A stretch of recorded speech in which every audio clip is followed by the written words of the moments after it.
ॐ सहना भवतु सहनौ भुनक्तु सह वीर्यं करवावहै तेजस्विनावधीतमस्तु मा विद्विषावहै।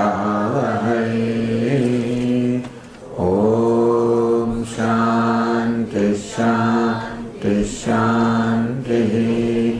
ॐ पूर्णमदः पूर्णमिदं पूर्णात् पूर्णमुदच्यते पूर्णस्य पूर्णमादाय पूर्णमेवावशिष्यते। ॐ शान्ति शान्ति शान्तिः। श्रुतिस्मृतिपुराणानाम् आलयं करुणालयं नमामि भगवत्पादं शङ्करं लोकशङ्करं शङ्करं शङ्कराचार्यं केशवं बादरायणं सूत्रभाष्यकृतौ वन्दे भगवन्तौ पुनः पुनः। ईश्वरो गुरुरात्मेति मूर्तिभेदविभागिने व्योमवद्व्याप्तदेहाय दक्षिणामूर्तये नमः। अखण्डं सच्चिदानन्दम् अवाङ्मनसगोचरम् आत्मानमखिलाधारम् आश्रयेऽभीष्टसिद्धये अर्थतोऽप्यद्वयानन्दान् अतीतद्वैतभानतः गुरूणाराध्यवेदान्त सारं वक्ष्ये यथामति।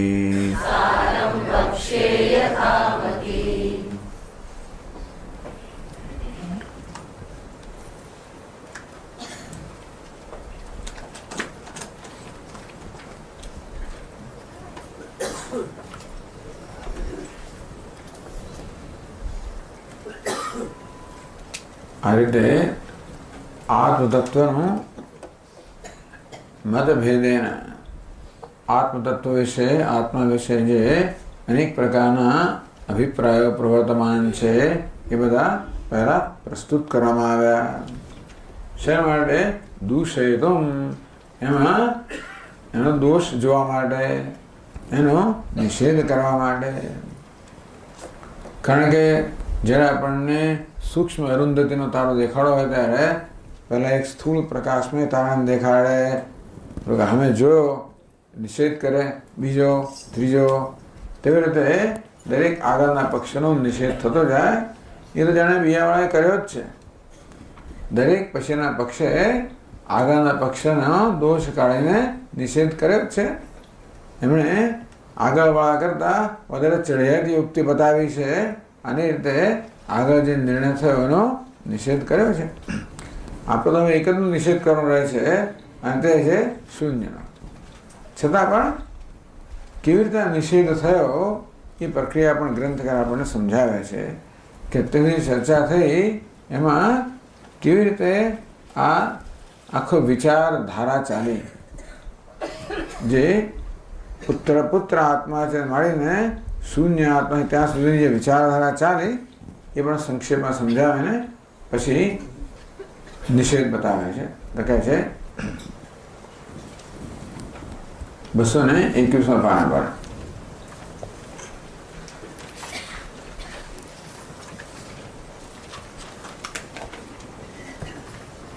એની પહેલા તમારે ચિત્ર 46 જોવું હોય, 46નું ચિત્ર 220 પાના પર. ગઈકાલે કોઈ સ્વામી તો બોર્ડ પર લખીને કેમ સમજાય? એટલે આમાં લખ્યું છે આ બધું. આમાં ચિત્ર એટલે ચોપડી આપી તમને, જેથી મેં ચિત્રો આપેલા છે બધા. એટલે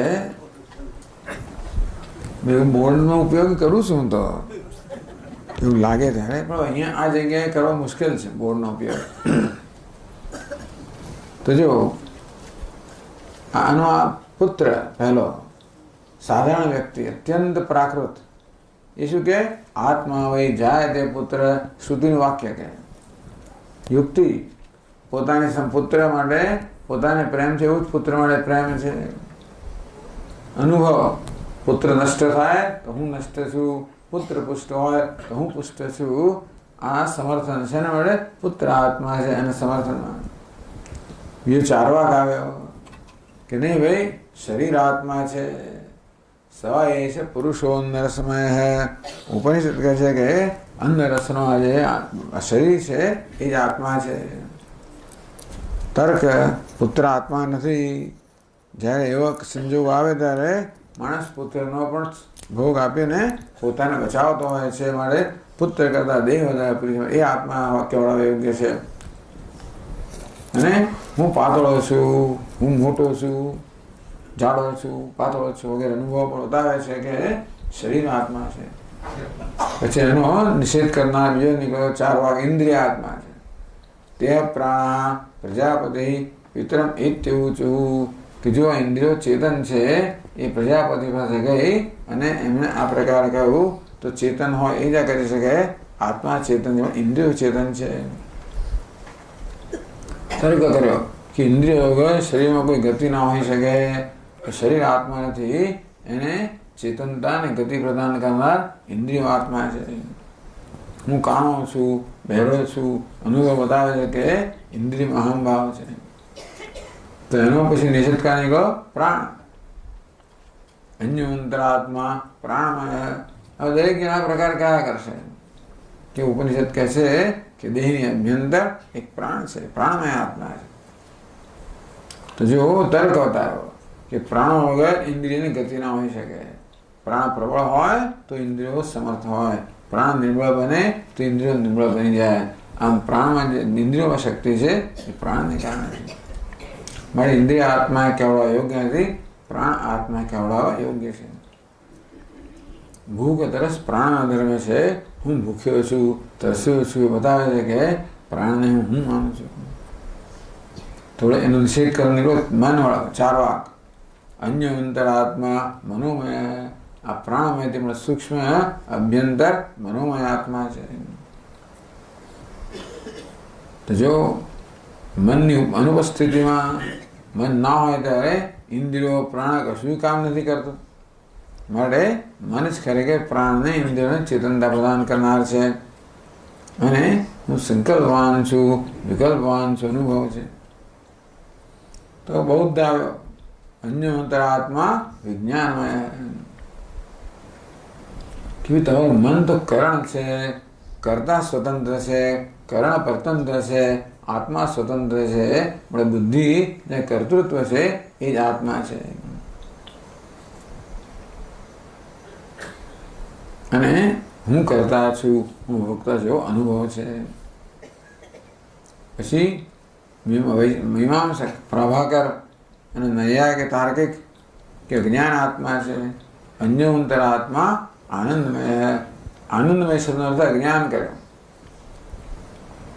સુષુપ્તિમાં આનંદમય છે, ત્યાં જ્ઞાન છે એટલે આનંદમય જ જ્ઞાન છે. વળી બુદ્ધિ આત્મા નથી. બુદ્ધિને તો સુષુપ્તિમાં અજ્ઞાનનો લય થઈ જાય છે. આત્માનો ક્યારે લય ના થાય? આત્મા સદા જાગ્રત હોય. બુદ્ધિનો તો સુષુપ્તિમાં લય થઈ જાય છે. બુદ્ધિ આત્માને વાત હું અજ્ઞાની છું, મારો અનુભવ છે બતાવે છે કે અજ્ઞાન મારું સ્વરૂપ છે. ત્યારે ભાટ વડે એનો નિષેધ કરવા નીકળ્યો કે નહીં, આ જ્ઞાન અજ્ઞાનમય આત્મા છે. જો પ્રજ્ઞાન ઘન આનંદમય.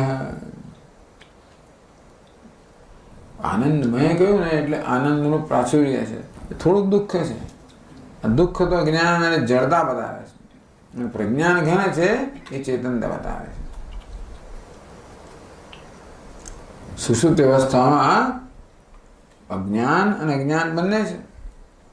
જાગીને આપણે કહીએ કે મને આનંદ અનુભવ થયો, મેં કંઈ ના જાણ્યું, એ બોધ અંશ છે. અજ્ઞાન અનુભવ થયો એ અજ્ઞાન અંશ છે. હું મને જાણતો નથી, આવો જ્ઞાન અજ્ઞાન બંને અનુભવ કયો. છેલ્લે શૂન્યવાદી આવ્યો બૌદ્ધ. અસદેવ ઇદમગ્ર આસીદ. તમારું ઉપનિષદ કહે છે કે આ જગત સર્જન પહેલા અસત હતું, શૂન્ય હતું. સુષુપ્તિમાં શૂન્યતા છે, કશું જ નથી, બધાનો અભાવ છે. હું જાગ્યા પછી કહું છું કે મને કંઈ નહોતો જ નહીં સુષુપ્તિમાં. આ રીતે આ બધાએ શ્રુતિ યુક્તિ અનુભવ બધાએ પોતપોતાના પક્ષના સમર્થનમાં રજૂ કર્યા. હવે 221 પાના આગળ કહે છે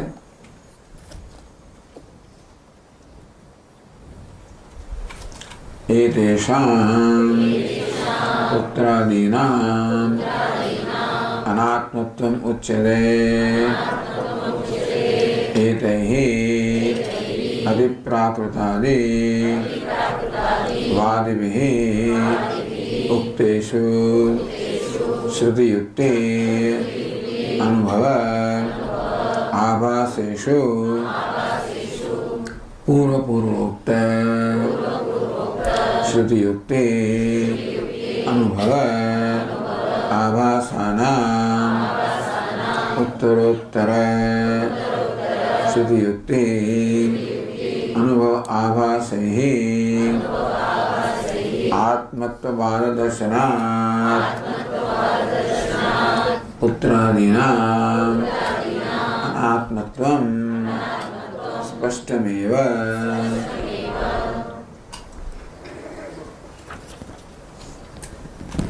એતેષાં પુત્રાદીનાં શૂન્ય પર્યંતાનાં, પુત્રથી માંડીને શૂન્ય સુધી જે જુદા જુદા વાદીઓએ આત્મરૂપે જેનું નિરૂપણ કર્યું, દરેકનો અનાત્મત્વ ઉચ્ચતે. એ આત્મા નથી, અનાત્મા છે. કઈ રીતે એ અમે તમને કહીશું.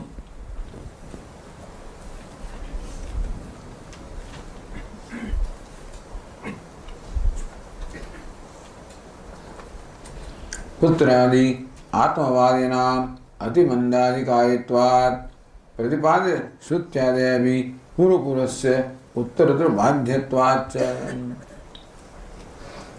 આ પુત્રને આત્મા કહેનાર તો અત્યંત સ્થૂળમતી છે, અને એ શૂન્ય સુધી બધા સ્થૂળમતી જ છે, પણ જરા ઓછી સ્થૂળતા ઓછી ને ઓછી થતી જાય છે.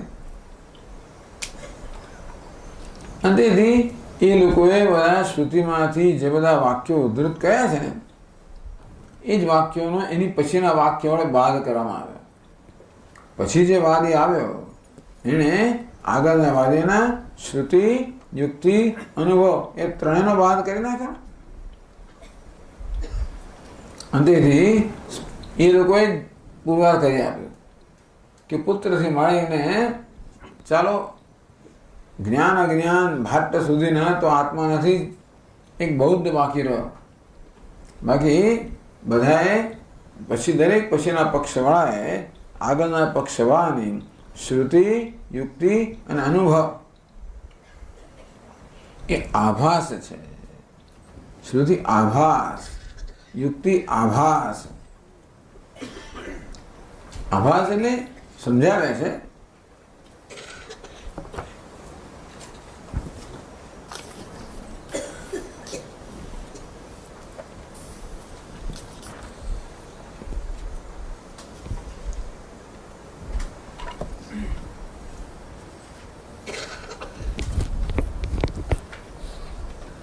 પ્રશ્ન કર્યો કે તમે એવું કેવી રીતે કહો કે ભાઈ અંદર અંદર એ લોકો વિવાદ કર્યો, પેલાએ પેલાનું ખંડન કર્યું, પેલાએ પેલાનું ખંડન કર્યું, આમ કરીને ખંડન થયું એટલે બધાનું ખંડન થયું, એવું તમે કેવી રીતે કહી શકો? એ લોકો વિવાદ કરીને એકબીજાનું ખંડન કરે બરાબર છે, પણ એ પરથી તમે એવા કેવી રીતે નિર્ણય પર આવ્યા કે પુત્રથી મળીને શૂન્ય સુધીના બધા અનાત્મા જ છે? કે એ લોકોએ શ્રુતિ યુક્તિ અનુભવ આ ત્રણ વસ્તુઓ રજૂ કરી. દરેક વાદીએ પોતાના પક્ષના સમર્થનમાં શ્રુતિનું વાક્ય આપ્યું છે. તમે કેમ કોઈ ખોટું છે? યુક્તિ આપી, અનુભવ આપ્યો, તો વાત તો સાચી છે. એ લોકોએ શ્રુતિ, યુક્તિ અને અનુભવ રજૂ તો કર્યા, કિંતુ તે સર્વે આભાસા. એટલે કહ્યું ગ્રંથકારે કે શ્રુતિ, યુક્તિ, અનુભવ આભાસે શું? એ શ્રુતિનો આભાસ છે, શ્રુતિ નથી. યુક્તિનો આભાસ છે, સાચી યુક્તિ નથી. અનુભવનો આભાસ છે, સાચો અનુભવ નથી.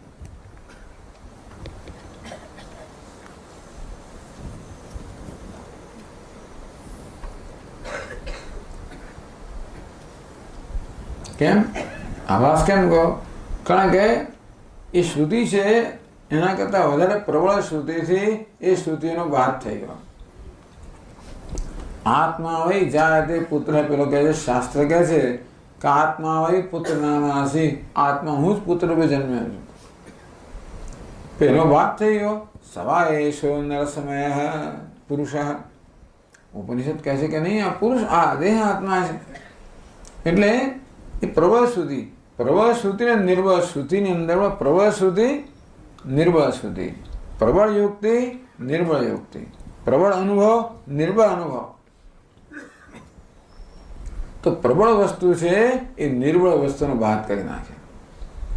શ્રુતિ તો ખરી, એમાં પણ દરેક પછીનું વાક્ય પ્રબળ શ્રુતિ છે, દરેક પછીનું યુક્તિ પ્રબળ યુક્તિ છે, દરેક પછીનો અનુભવ પ્રબળ અનુભવ છે.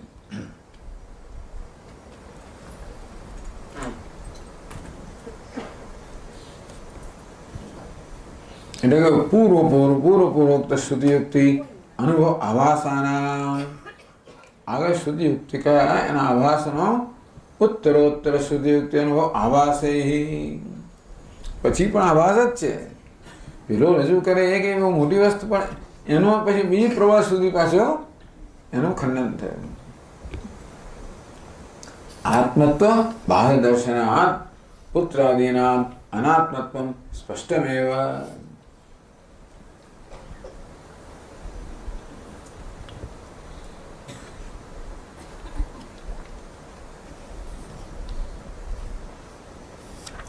પ્રશ્ન એ થયો કે પુત્રાદી શૂન્ય પર્યંત, પુત્રથી શૂન્ય સુધી બધા અનાત્મા કયું?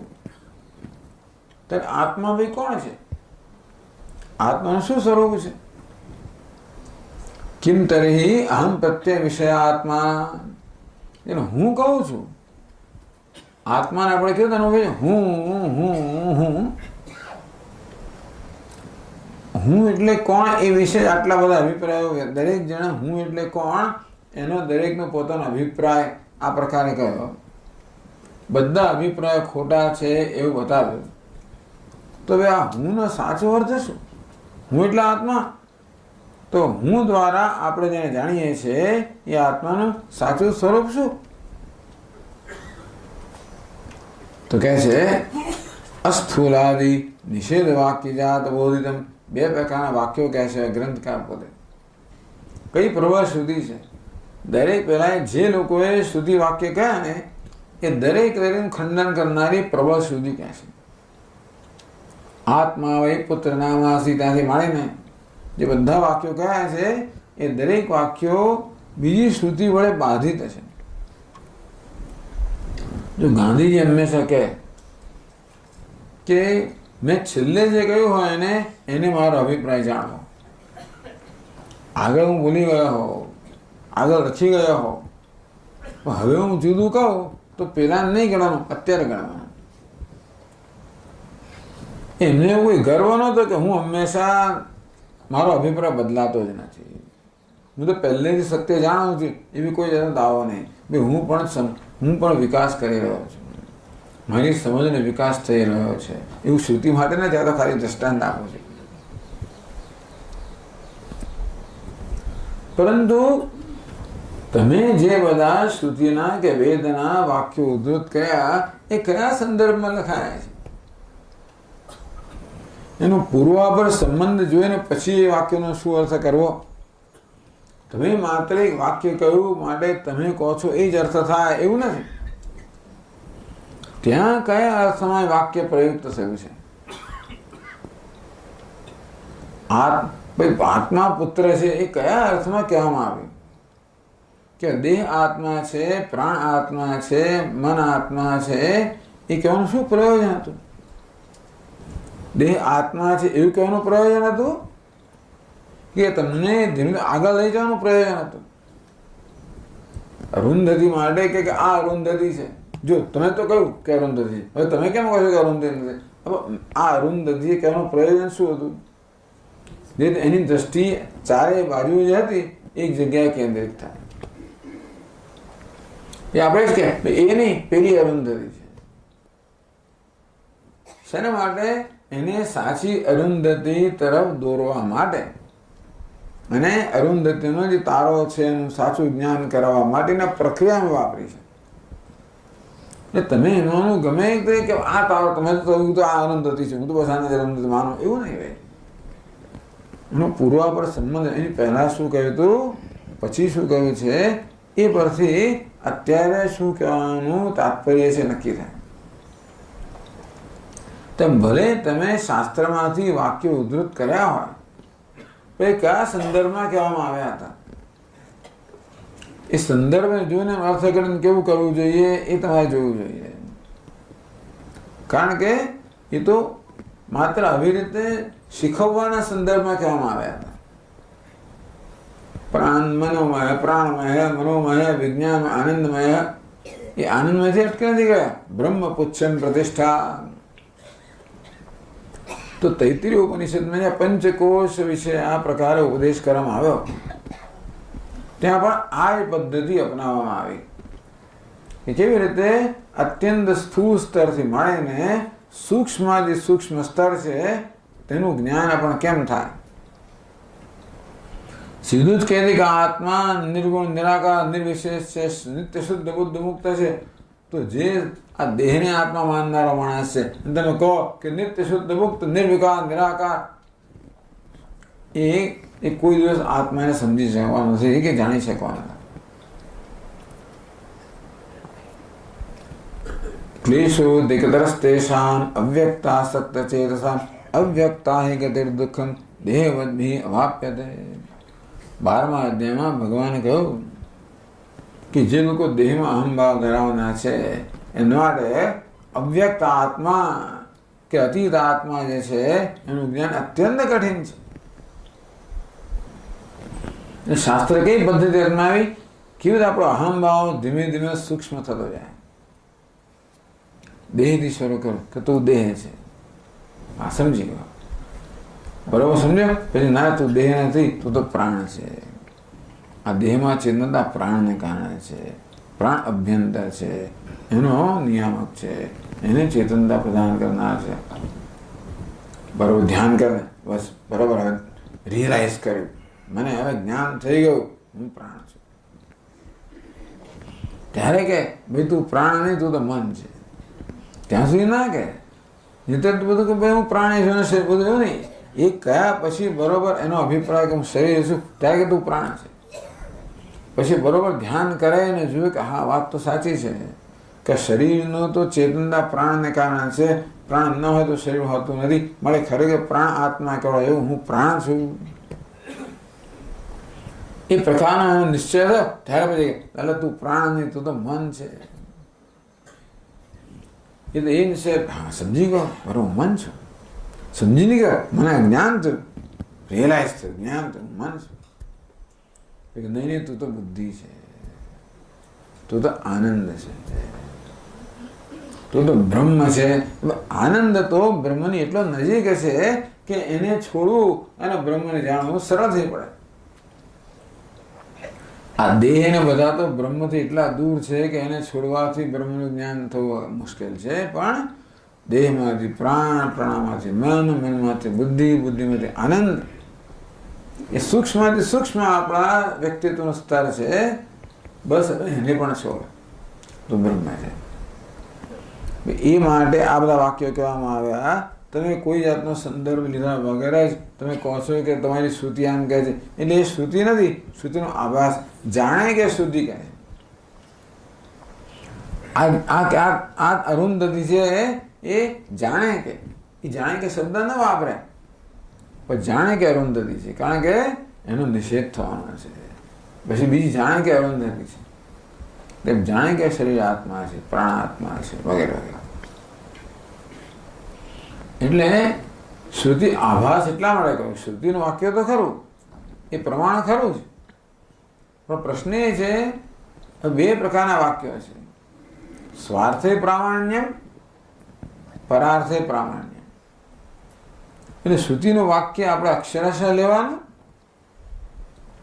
કે પછી બીજા કશાને સમજાવવા કહેવામાં આવે.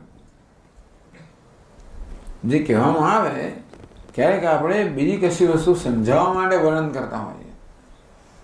10મા શ્લોકની વાત કરવામાં આવે, બસ તમે કહ્યું ને સ્વામી પ્રમાણ છે, એટલે 10મા શ્લોકની વાત શા માટે કરવામાં આવી?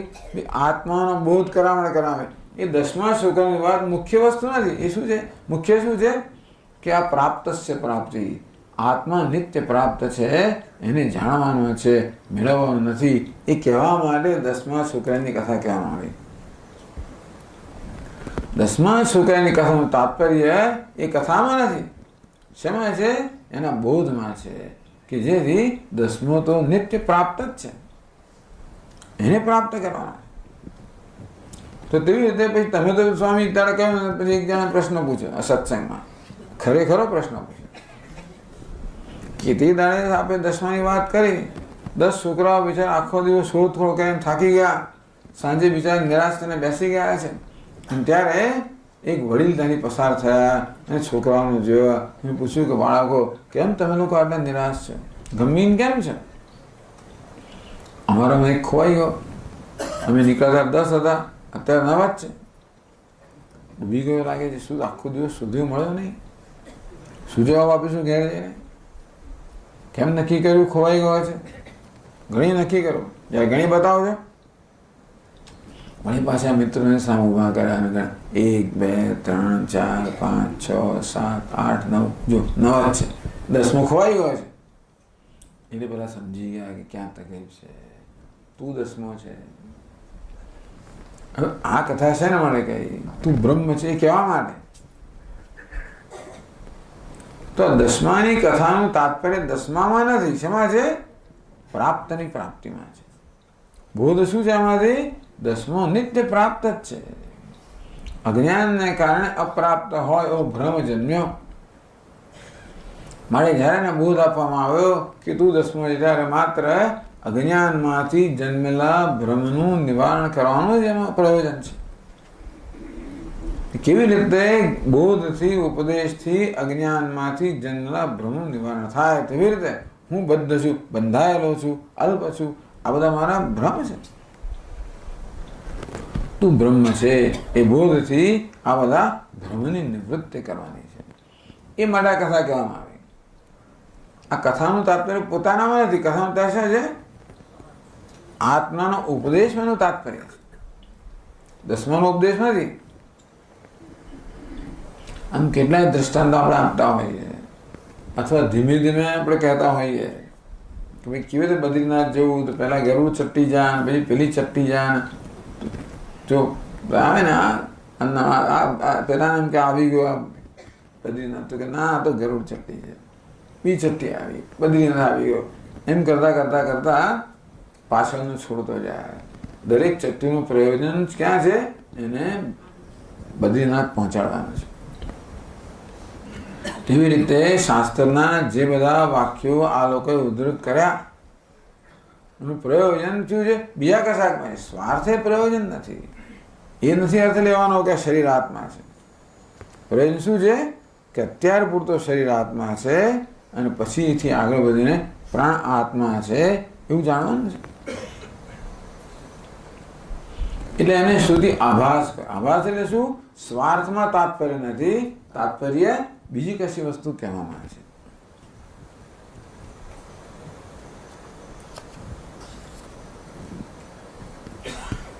એટલે ગ્રંથકાર કહે છે આગળ, એટલે બે વસ્તુ કહી. એક વસ્તુ શું કહી? પહેલા તો કે પુત્રથી માંડીને શૂન્ય સુધી બધા અનાત્મા છે. કેમ? કારણ કે દરેક પછીના વાદીએ આગળના વાદીનું ખંડન કર્યું છે. દરેક પછી જે આવે વાદી, એને વાદી કહેવાય.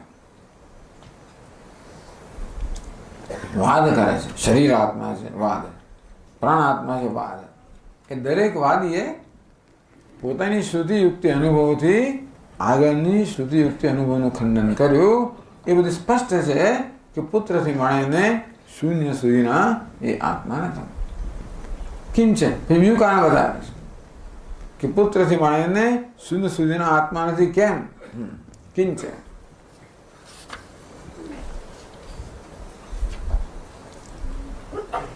અસ્થૂલાદિ નિષેધ વાક્ય જાત બોધિતમ.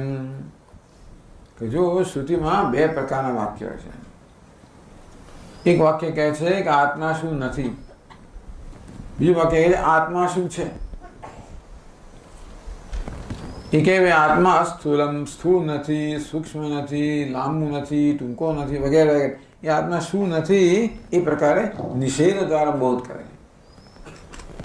બીજું શું કે સત્યમ જ્ઞાનમ અનંતમ બ્રહ્મ.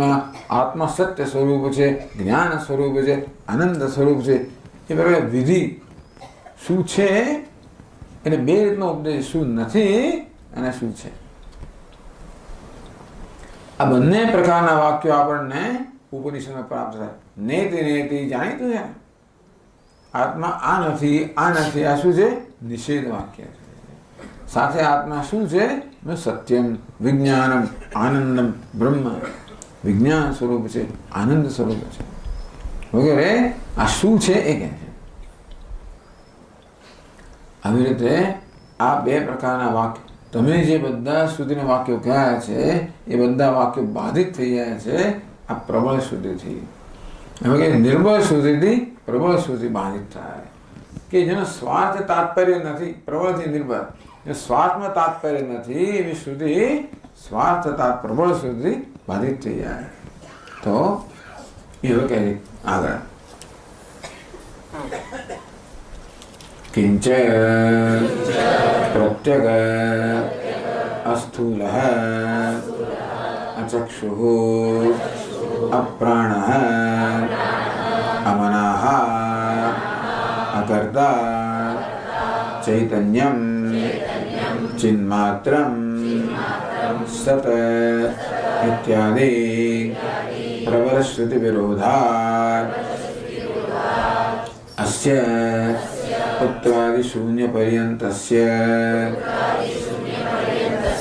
जडस्य चैतन्य भास्यत्वेन घटादिवत् अनित्यत्वात् अहम ब्रह्म इति विद्वत् अनुभव प्राबल्याच्च तत्तश्रुते युक्ति अनुभव आभासाना बाधितत्वादपि पुत्रादि शून्य पर्यन्तम् अखिलम् अनात्मा एव. તો એક તો કારણ કહ્યું કે દરેક વાદી એની પછીના વાદીથી બાધિત થયેલો છે, એ વળી પાછા એના પછીથી બાધિત થયો છે. એટલે એ લોકોએ દલીલથી અને અનુભવથી દલીલથી સુધી પુરવાર કર્યું કે એક પુત્રથી માંડીને શૂન્ય સુધી આત્મા નથી. હવે અમે શું કહીએ છીએ? પેલા એકબીજાને ખંડન કરી નાખ્યું. હવે અમે ખંડન કેમ કરીએ છીએ? તમે જેટલા શ્રુતિ વાક્યો ઉદ્ધૃત કર્યા છે એ બધાની તુલનામાં, બધાની સામે અમે પ્રબળ શ્રુતિ વાક્ય કહીશું. પ્રબળ કેમ? સ્વાર્થમાં તાત્પર્ય ધરાવનાર. તમે કહેલા વાક્યો સ્વાર્થમાં તાત્પર્ય ધરાવનારા નથી. જ્યારે પ્રબળ શ્રુતિ કોને કહેવાય? સ્વાર્થમાં તાત્પર્ય ધરાવનાર એ વાક્યો કહીશું. એટલે ઉપનિષદ શું કહે છે જરા સમજો. તમે સમજ્યા છો એ ખોટું છે. તમે વાક્ય આમથી તેમ લઈ અને નિર્ણય પર આવ્યા છે કે ઉપનિષદ આવું કહેવા માંગે છે. ને ઉપનિષદ આપણને શું બોધ આપે છે એ નિર્ણય કરવો બહુ મહત્વનો છે.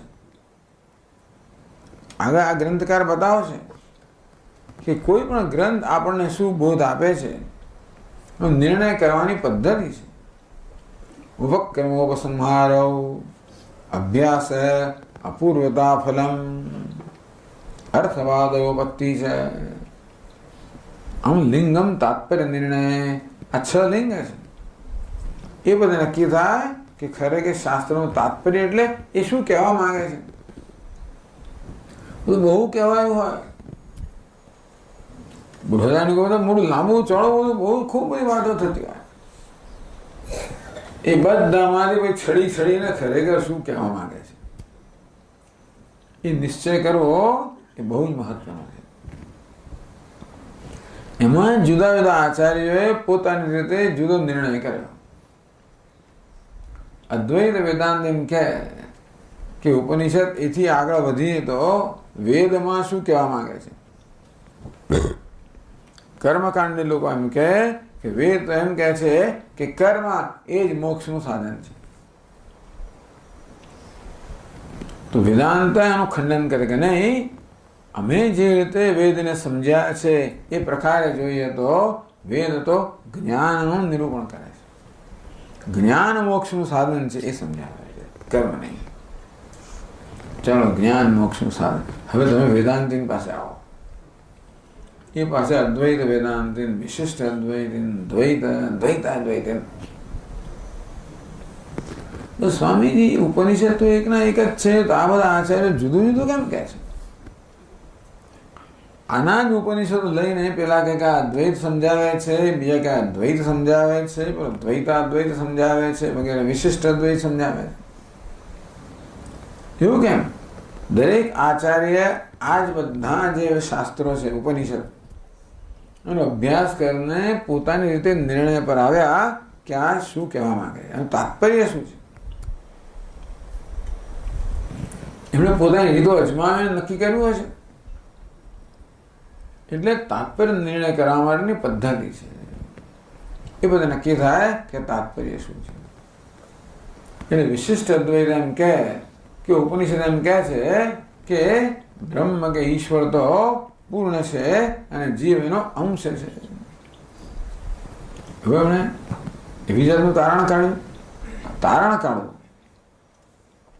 યથા સુદીપ્તાત પાવકાત વિસ્ફુલિંગા. જો ઉપનિષદ કહે છે કે જેવી રીતે અત્યંત પ્રજ્વલિત અગ્નિમાંથી અનેક અસંખ્ય તણખા ઝરતા હોય, દરેક તણખો શું છે? અગ્નિનો અંશ છે. તે તથાક્ષરાત વિવિધા સૌમ્ય ભાવા કહે છે ઉપનિષદ. એ રીતે હે સૌમ્ય, હે શિષ્ય, પરમાત્મામાંથી આ પ્રકારે આ જીવો બધા ઉત્પન્ન થયા. જેમ તણખા અગ્નિ ઉત્પન્ન થાય, તણખો અગ્નિનો અંશ છે, જીવ પરમાત્માનો અંશ છે. નિર્ણય પર આવ્યા. બીજા કે નહીં ઉપનિષદ કહે છે દ્વા સુપર્ણા સયુજા સખાયા. એક જ વૃક્ષ પર 2 પક્ષી છે, એક ઈશ્વર પક્ષી છે, એક જીવ પક્ષી છે. બંને પક્ષીઓ જુદા જુદા છે, સ્વતંત્ર છે. મારે ઉપનિષદ શું કહે છે? ઈશ્વર જુદો, જીવ જુદો. આમ ઉપનિષદનું મુખ્ય વાક્ય કયું અને અવાંતર ગૌણ વાક્યો કયા, એ બધા પર આવું ચાલતું હોય. આના જ વાક્યોનો વેદાંતિન અર્થ શું કરે? અદ્વૈતનો અર્થ કરે. વેદાંતિન કે કોણે કહ્યું કે આ તણખો અગ્નિનો અંશ એવું કોણે કહ્યું? તણખો અગ્નિનો અંશ છે એ કેવી રીતે? તણખો એટલે શું? તણખો કોને કહેવાય? એક નાનકડી લાકડાની કરચમાં બંધાયેલો અગ્નિ એટલે તણખો. તો તણખાનું વાસ્તવિક સ્વરૂપ શું છે? એના કદ પરથી સ્વરૂપ નક્કી ના થાય. એનો સ્વભાવ શું છે? તણખો કેવો છે? પ્રકાશમાન છે, ઉષ્ણ છે. તો ઉષ્ણતા અને પ્રકાશ તો અગ્નિનો સ્વભાવ છે, તણખાનો એ સ્વભાવ છે. પણ તણખો અગ્નિ છે, કદ પરથી નક્કી ના થાય સ્વભાવ. બરોબર ને? એક નાનકડું તરંગ હોય, નાનકડો સમુદ્ર હોય, કદ પરથી નક્કી ના થાય. એનું ખરેખર સત્ય શું છે? જળ છે.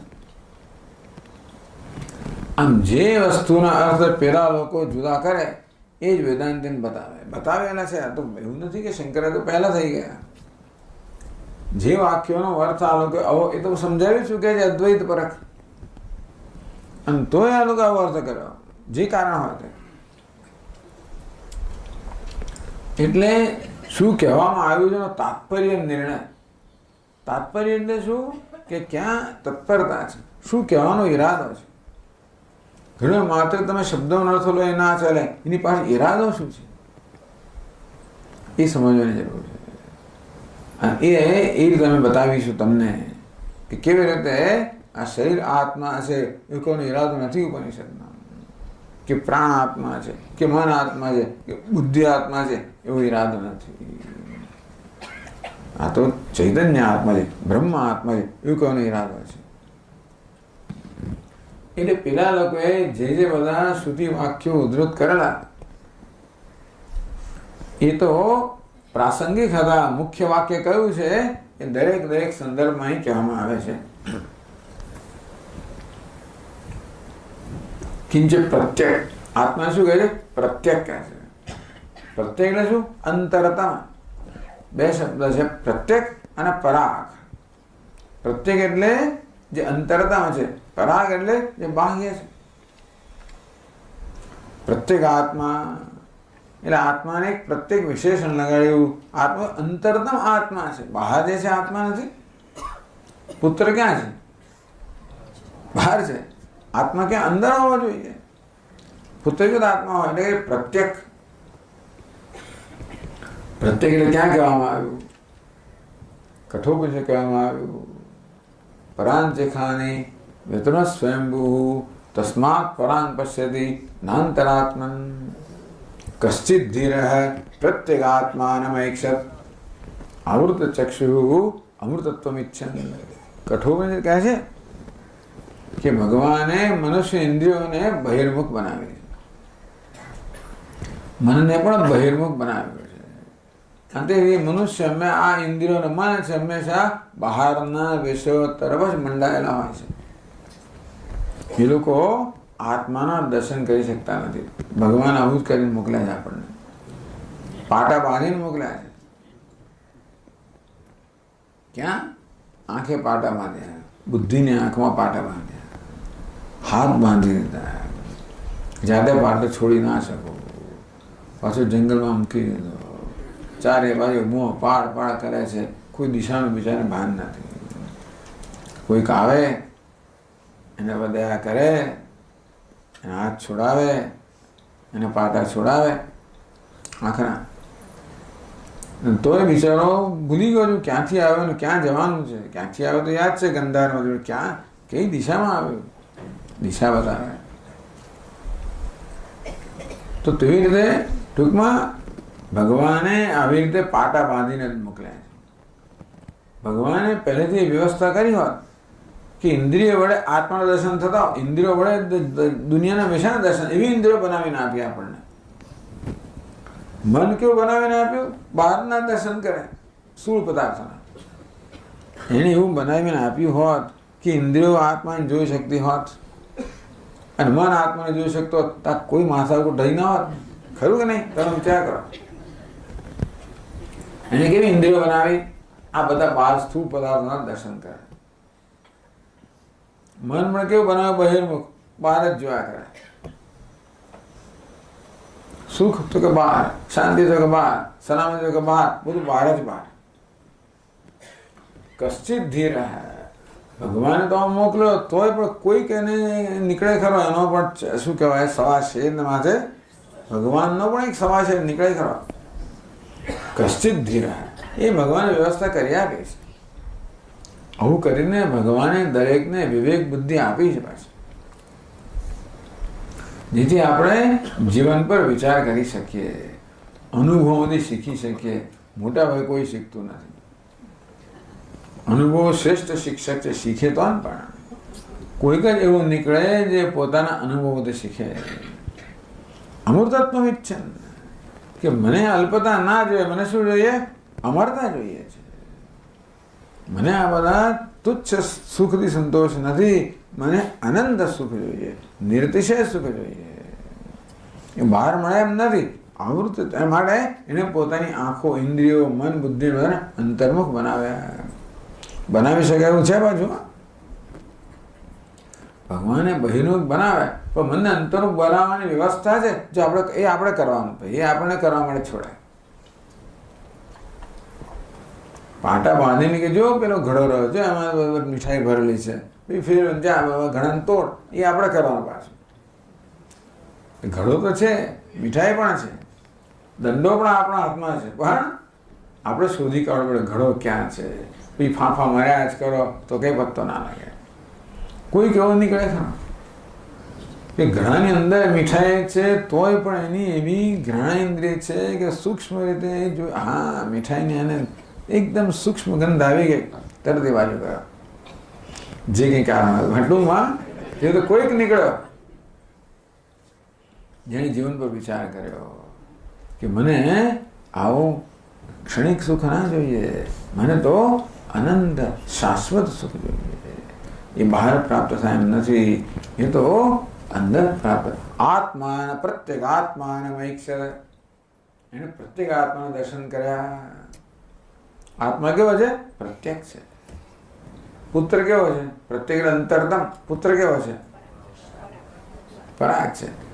એટલે આત્મા પ્રત્યેક છે એમ કહીને પરાગ એટલે બહારની જે વસ્તુઓ છે એ આત્માને કહી દેવામાં આવ્યું ને, તો આ ખોટું ને પેલું સાચું, પેલું સાચું અને આ સાચું. કઈ રીતે? જે હેતુથી આ કહેવામાં આવ્યું એ પૂરતું સાચું કે બાપે દીકરાને દરકાર કરવી જોઈએ. આત્મા આવે પુત્ર નામ આસી, હું જ પુત્ર રૂપે જન્મ્યો છું. એ દરકાર કરવી, ને સંસ્કાર આપવા, કેળવણી આપવી, ઉછેર કરવો, એને જીવનમાં સફળતાના માર્ગે દોરો, મારી જવાબદારી છે. આ હું જ છું. તેથી કેવી રીતે હું મારા પર ઉપકાર કરવા ઈચ્છું એમ મારે પુત્ર પર ઉપકાર કરવો જોઈએ. એનું એ પ્રકારે એનામાં આ પ્રકારની એક જવાબદારી અને સમજ ઉત્પન્ન કરવાનું કામ. તું જ છું, આ તું જ જન્મ્યો છું, હું જ જન્મ્યો છું, તો હું જે મારી દરકાર કરું મારે દરકાર કરવી જોઈએ. એટલા માટે કહેવામાં આવ્યું. એટલે કયા પ્રયોજનથી કહેવામાં આવ્યું જોયા કર્યા વગર બસ ઉપનિષદ કહે છે કે આ પુત્ર જ આત્મા છે. તો કે ઉપનિષદ શું કહે છે? પ્રત્યેક આત્મા છે, અંતરતમ. એ આત્મા સર્વાંતર એ સર્વ અંતરતમ છે. આત્મા છે, બહાર નહીં. પ્રત્યેક નામ સર્વાંતરત્વ. સર્વ પ્રત્યેક એટલે શું? સર્વ અંતરતમ છે.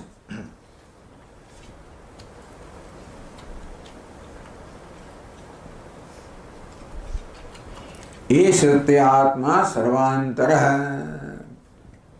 ઉપનિષદમાં આવ્યું એ સત્ય આત્મા સર્વાંતર. રાજ્ઞવલ્ક્ય ઋષિ કે તારો આત્મા તો સર્વાંતર છે, બહાર પ્રત્યેક પરાગ નથી. કેવો છે? સર્વાંતર છે. એટલે શ્રુતિના આ વાક્યોથી પેલું વાક્ય ખોટું નથી સરતું. એ દ્વારા આત્માનો ઉપદેશ કરવાનો પ્રયોજન બીજું કંઈક પ્રયોજન છે એવું સિદ્ધ થાય છે. જે પ્રયોજનથી કહેવામાં આવ્યું કે આ પુત્ર આત્મા છે એ પ્રયોજન માટે વાક્ય બરોબર છે, પણ તમે એ વાક્યનો જે અર્થ કરવા માંગો છો એ અર્થ બરોબર એટલા માટે નથી કે શું અર્થ કરો આત્માનો કરવો છે. એ બીજે કહ્યું છે આત્મા તો પ્રત્યેક છે, સર્વાંતર છે. પછી બીજો નીકળ્યો. બીજો કોણ છે? જો તમે ડાબી બાજુ લખેલું છે શરીર સવા એશ પુરુષો નર સમય. જડ્યું ને પેલા કોન્સ્ટેન્ટમાં બીજો 4 વાક શું કે? સવા એશ પુરુષો નર સમય. આ રસમય અંદર રસમય જે છે શરીર એ આ પુરુષ છે, જ આત્મા છે. તો કે છે નહીં નહીં. શું કે છે? અસ્થૂલમ અનણુ.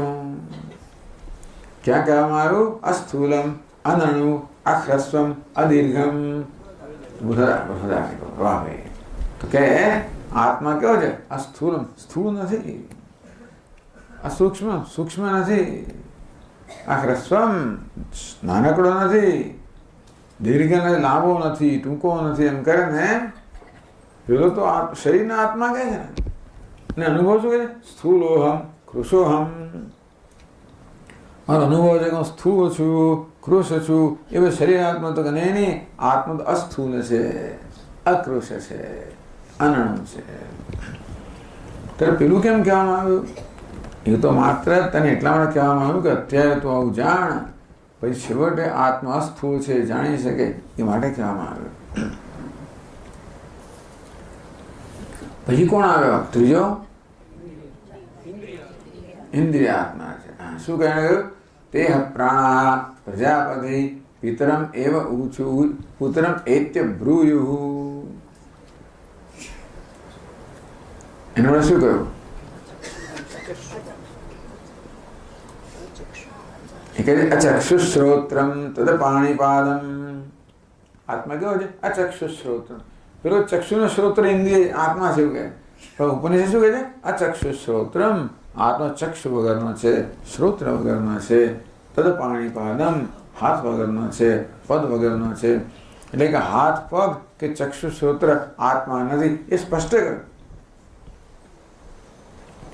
તો આવું કેમ કહેવામાં આવ્યું? ત્યારે અમને કેમ આવું કહ્યું કે ઇન્દ્રિયો ગઈ ત્યાં આગળ ને બધી વાતો કરતી? એને કહેવાય છે આ શું છે?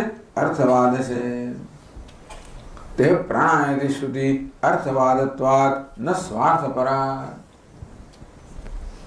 અર્થવાદ તો એ બધી ટેકનિકલ વસ્તુઓ છે. અર્થવાદ શું ખબર છે?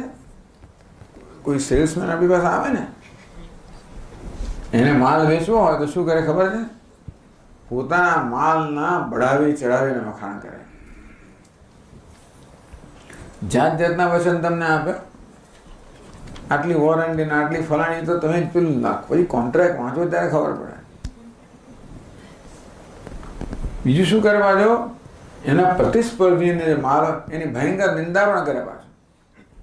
હવે તો ત્યાં સુધી લોકો જાય છે કે પોતાની જે પ્રોડક્ટ છે, માલ છે, એ જે ખોખામાં ભર્યો હોય એના ઉપર લખે કે પેલા કરતા સારો છે, પેલા સીધું નામ જ લખે. એવું છે.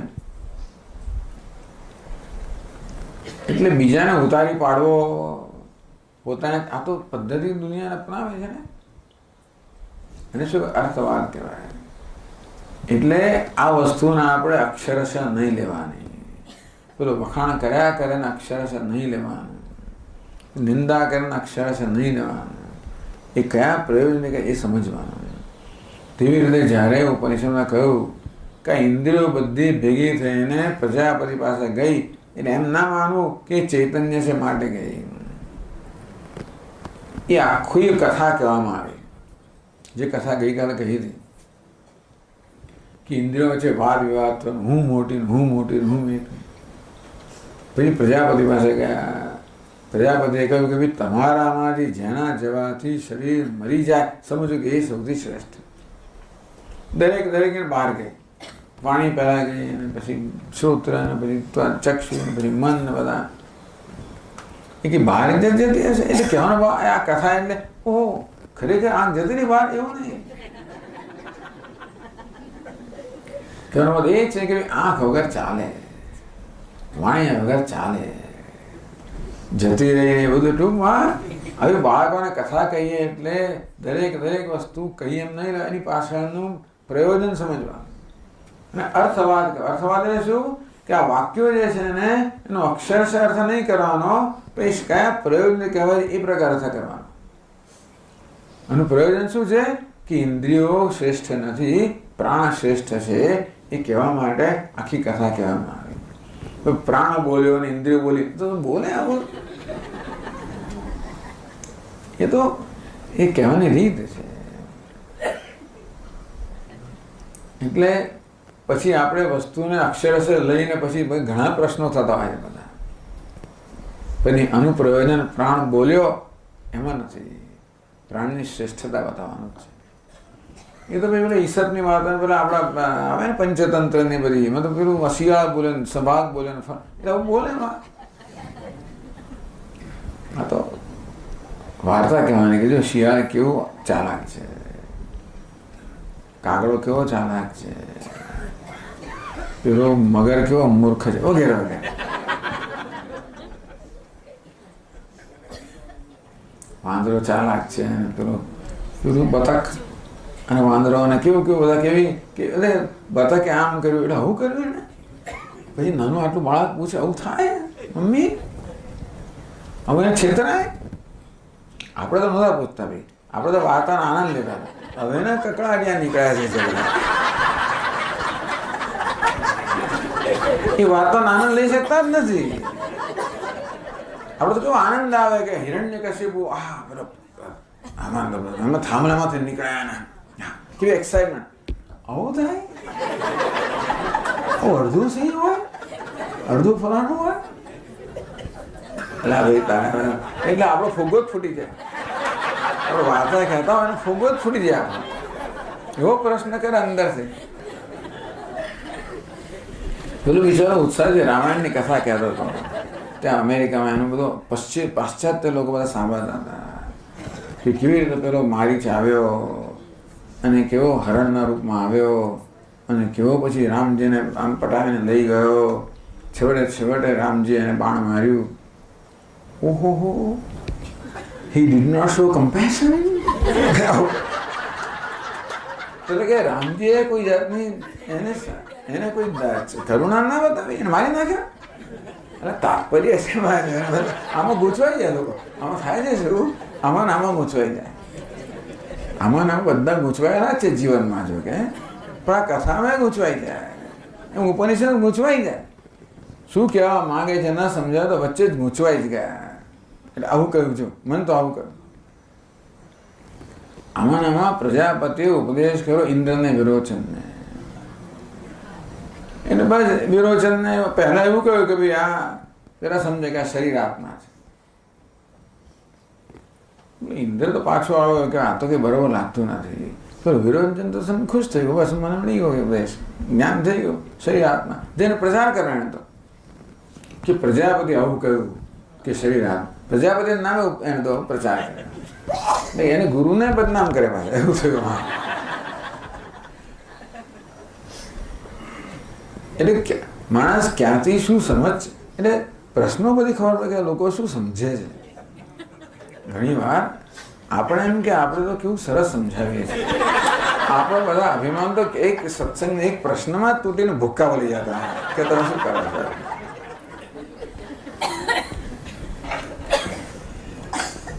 હમણાં જ કહ્યું ધ્યાનના અંતમાં કે હવે શાંતિ જાળવજો, મનમાં શાંતિ રાખજો, જરા વાતો ના તરત જ વાત છે. એટલે કોઈ શું થયું ખબર ના પડે આપણને, એકદમ હજી એક સેકન્ડ ગઈ નથી. અંદર હજી બહાર જઈને વાત કરતો હોય સમજે, અંદર જ ચાલુ થઈ ગયું. તમને થાય કે ભાઈ તમે શું કરો છો અને શેને માટે કરો છો અને શું. એટલે ઘણી વાર આપણા વિશ્વાસના આ લોકો એકદમ તોડી પાડતા હોય, બાજુ આપણે ના તો ચાલે, તો હું જ વાત આમાં જ હોય તો આમાં જ ચાલે. પછી પાછા તમે ઉત્સાહ પૂરો ચાલુ કરો. પછી પાછો કોઈક પ્રશ્ન પૂછ્યો તમને કે સ્વામી તમે તો આવું કહેતા હતા, મેં ક્યારે કહ્યું આ વસ્તુ. પછી આવું એ પ્રશ્ન વગર કે સ્વામી આપણે ક્લાસમાં આમ કહ્યું જ નથી. એટલે એક પ્રકાર આપણા પર આક્ષેપ કરે, પછી પ્રશ્ન કરે. તેવી રીતે આ બધું છે. આ ટૂંકમાં કયા સંદર્ભમાં શું કહેવામાં આવ્યું ઉપનિષદમાં, એ જો આપણે ન સમજીએ તો અર્થનો અનર્થ થતો હોય છે. તેમ પેલી ઇન્દ્રિયો બધી વિવાદ કર્યો, અહીં આવું બોલી, આંખો બોલે, મને એમ કે વાણી જ બોલતી, આંખો બોલી, પેલું બોલી. એને અર્થવાદ. ટૂંકમાં એ બોલ્યા ને ચાલ્યા એનો પ્રયોજન નથી, પરંતુ કેવી રીતે એ બધામાં પ્રાણ શ્રેષ્ઠ છે અને પ્રાણની શ્રેષ્ઠતા પૂર્વા કરવા આવી કથા કે પેલી વાણી જતી રહી 1 વર્ષ માટે, તો એના વગર ચાલ્યું, એના આંખો વગેરે ચાલ્યું, પ્રાણ વગર ન ચાલ્યું. મળે પ્રાણ શ્રેષ્ઠ છે એટલો બોધ લેવા માટે, એમાંથી આટલો બોધ લેવા કે પ્રાણની ઉપાસના કરો, ઇન્દ્રિયોને ના કરશો, પ્રાણની કરો, જે શ્રેષ્ઠ હોય એની ઉપાસના કરો. એ તેનું તાત્પર્ય છે. એને બદલે તમે તો પેલું પકડ્યું, ઇન્દ્રિયો ગઈ, ઇન્દ્રિયો ચેતન છે. બ્રહ્મસૂત્રમાં ચર્ચા થઈ કે બધે પૂછનાર નીકળે ને, એટલે પછી એવું નિર્ણય થયો કે ઇન્દ્રિય એટલે ઇન્દ્રિયનું અધિષ્ઠાન દેવતા સમજવાનો વગેરે વગેરે. કે ઉપનિષદ કહ્યું એટલે એમણે કશો અર્થ તો કરવો જ પડે ને પાછો. એમાં બહુ વિચિત્ર થતું પછી ઘણી વાર, પણ છતાં ચાલો પછી આપણે આગળ કરશું ચર્ચા. ઓમ પૂર્ણમદ પૂર્ણમિદં પૂર્ણાત પૂર્ણમુદચ્યતે પૂર્ણસ્ય પૂર્ણમાદાય પૂર્ણમેવાવશિષ્યતે. ઓમ શાંતિ શાંતિ શાંતિ. शङ्करं शङ्कराचार्यं केशवं बादरायणं सूत्रभाष्यकृतौ वन्दे भगवन्तौ पुनः पुनः। ईश्वरो गुरुरात्मेति मूर्तिभेदविभागिने व्योमवद्व्याप्तदेहाय दक्षिणामूर्तये नमः। ॐ शान्ति शान्ति शान्तिः। हरि ओम। श्री गुरुभ्यो नमः। चैम्पियन प्रश्न में याद आओ, चैम्पियन प्रश्न ये तुमने कहવાનું શરૂ કર્યું પછી આપણે બીજી વાત પર ચડી ગયા। પણ 10મા શુક્રની કથા કહી ને પછી આપણે એક વડીલ આવ્યા એમને પછી ઉપદેશ કર્યો। આ તો દર વખતે વારંવાર કહેવામાં આવે પણ ભાઈ 2 વર્ષ પહેલા શું કર્યું તો યાદ ના હોય તમને એટલે બધા વર્ણન કરો પાછા। એક પછી વાત બ્રહ્મચારી આવ્યો અને એણે પછી આ શું ઉપદેશ કર્યો એટલે પ્રશ્ન થયો કે સ્વામીજી આપે તે દિવસે કહ્યું કે એક વડીલ આવીને ઉપદેશ કર્યો, આજે કહો છો બ્રહ્મચાર્ય, કયું સાચું?